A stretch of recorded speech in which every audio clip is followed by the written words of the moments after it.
소규모 건축구조 기준을 만족하는 경골목 구조 전단벽의 안전율 평가에 대해 연구한 유은종 교수님 반 박정우입니다. 다음과 같은 순서로 발표 진행할 예정입니다. 먼저 소규모 건축구조 기준이란 규모가 작은 건물에 대해 별도의 하중 계산이나 구조 설계 없이 지진 저항 성능을 확보하는 것을 목적으로 하는 기준입니다. 그래서 최근 수요가 많이 늘고 있는 경골목조 주택에 대하여 지진 하중 저항 성능을 확인하고자 하였습니다.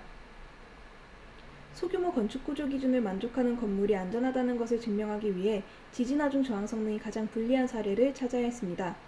그래서 가장 큰 규모의 건물에서 가장 긴 벽체에 대해 확인했습니다.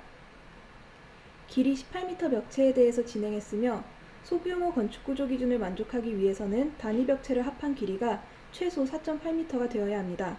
따라서 이를 만족하는 두 가지 케이스를 만들었는데 첫 번째 케이스는 계급으로 가장 크게 두었을 때이며 두 번째 케이스는 최소 전단 인정 구간의 벽으로만 이루어진 경우입니다. 그 다음은 설계 하중을 계획했습니다. 건축구조 기준에 따라 산정하였으며 벽체가 받는 밑면 전달력은 총 11.61kN입니다. 안전율 평가 방법은 다음과 같이 계획했습니다. 먼저 전단벽을 구성하는 판재, 못, 경계부재에 대해 전단 내력을 산정합니다. 판재 같은 경우에는 못의 크기와 못받기 간격에 따라 전단 내력이 달라지는데 경골목조에서 주로 사용하는 경우로 전단 내력을 설정했습니다.